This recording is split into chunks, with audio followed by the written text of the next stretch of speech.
నమస్తే welcome to four sides TV breaking news చూస్తున్నాం తెలంగాణలోని ఉప్పల్ కేంద్రంగా నడుస్తున్న ఒక ఫార్మా కంపెనీ ఆధ్వర్యంలో నకిలీ విస్కీ బ్రాందీ తయారు చేస్తున్న ముఠాను ఎక్సైజ్ అధికారులు అరెస్ట్ చేశారు। ఈ ముఠా తెలంగాణలో కల్తీ సరుకును తయారు చేసి 2 తెలుగు రాష్ట్రాల్లో విక్రయిస్తున్నట్లు గుర్తించారు అధికారులు। ఈ ముఠా శానిటైజర్ తయారీ కోసం తీసుకున్న స్పిరిట్ ను వినియోగించి మద్యం తయారీకి దుర్వినియోగం చేస్తున్నట్లు సమాచారం। ఇందులో ఫార్మా కంపెనీ యాజమాని నవ్య కెమికల్స్ యాజమానులు ప్రధాన పాత్రధారులుగా ఉన్నారు। ఇప్పటికే ఎక్సైజ్ అధికారులు వీరిద్దరిని అరెస్ట్ చేశారు। నకిలీ మద్యం తయారీకి ఉపయోగించే తెలంగాణ ప్రభుత్వానికి సంబంధించిన సెక్యూరిటీ లేబుల్స్ ఎంసీ విస్కీ బ్రాండ్లకు చెందిన నకిలీ స్టిక్కర్లను ముద్రించి స్పిరిట్ తో తయారు చేసిన మద్యంపై అంటించి మార్కెట్లో విక్రయిస్తున్నారు। ఆంధ్రప్రదేశ్లో ఇప్పటికే ఈ ముఠాపై పలు కేసులు నమోదైన నేపథ్యంలో ప్రత్యేకంగా సోదాలు నిర్వహించామని ఎక్సైజ్ సూపరింటెండెంట్ అంజిరెడ్డి తెలిపారు। ఈ ముఠా దాదాపు 9 నెలలుగా నకిలీ మద్యం తయారీ కొనసాగిస్తూ మార్కెట్లో అతి పెద్ద ఎత్తున సరఫరా చేస్తూ వస్తోందని తెలిపారు।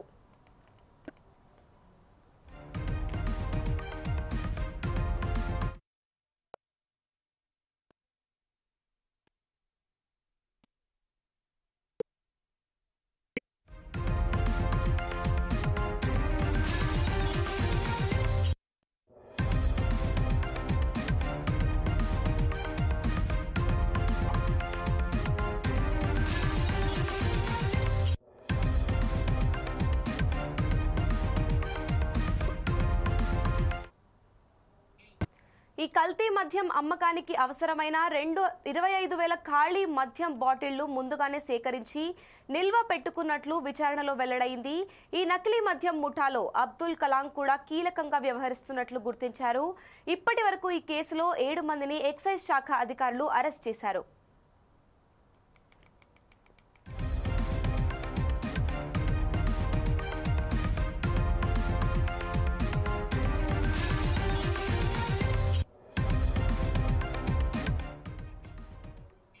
ఇక ఇదే అంశంపై పూర్తి సమాచారం మా రిపోర్టర్ లెనిన్ అందిస్తారు। చెప్పండి లెనిన్।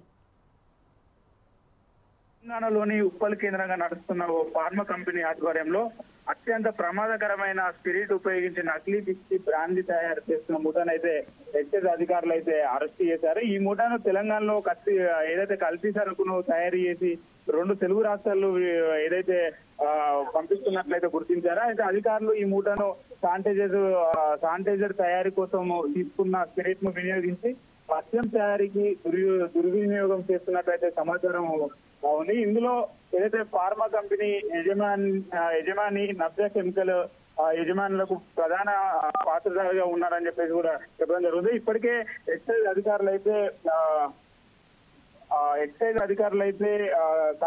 ఏదైతే కల్తీ మద్యం అమ్మకానికి అవసరమైన 2,500 ఏదైతే 25,000 కల్తీ మద్యం బాటిళ్లను ముందుగానే సేకరించి నిల్వ పెట్టుకున్నట్లు విచారణ అయితే వెలువడింది। ఈ నకిలీ మద్యం ముఠాలో అబ్దుల్ కలాం నుండి కీలకంగా వ్యవహరిస్తున్నట్లయితే గుర్తించారు। ఇప్పటి వరకు ఈ కేసులో 7 మందిని అయితే ఎక్సైజ్ అధికారులు అయితే అరెస్ట్ చేశారు। మరిన్ని వివరాలు దర్యాప్తులో వెలుగులోకి వచ్చే అవకాశం ఉంది అమూల్య। Thank you Lenin.